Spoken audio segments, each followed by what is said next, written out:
কিন্তু এক শ্রেণীর মানুষ যারা আল্লাহর পথে জীবন দিয়ে শহীদ হয়, তাদের মর্যাদা বড় আলাদা, তাদের সম্মান বড় আলাদা। কবরের মধ্যে তাদের কোনো শাস্তি হয় না, কবরে তাদের কোনো হিসাব হয় না। বিনা বিচারে বিনা হিসাবে আল্লাহ তাদেরকে জান্নাত দিয়ে দেয়। আপনারা কি কথা শুনতেছেন?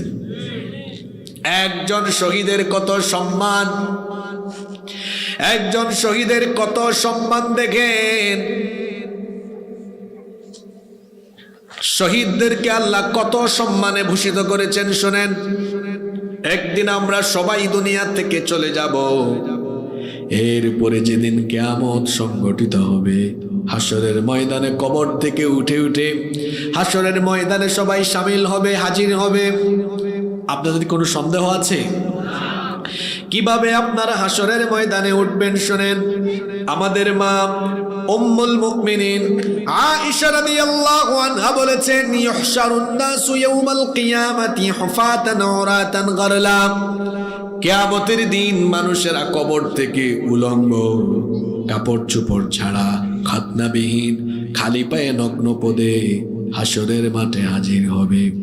কিন্তু এক শ্রেণীর মানুষ ভিন্ন পরিবেশে ভিন্ন রকম অবস্থায় হাসরের মাঠে হাজির হবে। কিছু কিছু লোক হাসরের মাঠে উঠবে, দেখা যাবে তাদের হাত কাটা, পা কাটা, গলা কাটা, বুকের মধ্যে আঘাতের চিহ্ন, পেটের মধ্যে জখমের চিহ্ন, মাথার মধ্যে গুলি বা বুলেটের জখম, গলার মধ্যে ফাঁসির দড়ির চিহ্ন।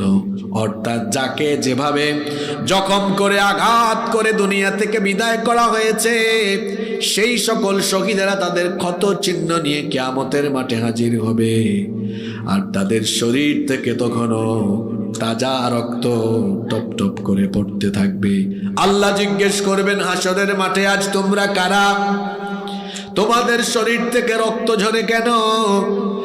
আর তোমাদের শরীরের এই অবস্থা কেন?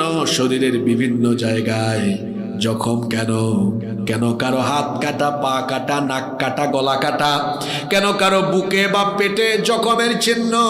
কেন কারো মাথায় কিংবা অন্যান্য জায়গায় আঘাতের চিহ্ন? এরা তখন বলবে, আল্লাহ, আমরা তোমার সেই সকল বান্দারা যারা মৃত্যু অবধি তোমার পথে চলেছি। আমরণ চলতে চলতে এই পথে আমরা যখন অবিচল থেকেছি, দিনের দুশ্মনরা, তোমার দিনকে যারা পছন্দ করতো না, তারা আমাদেরকে মারাত্মকভাবে জখম করে আঘাতপ্রাপ্ত করে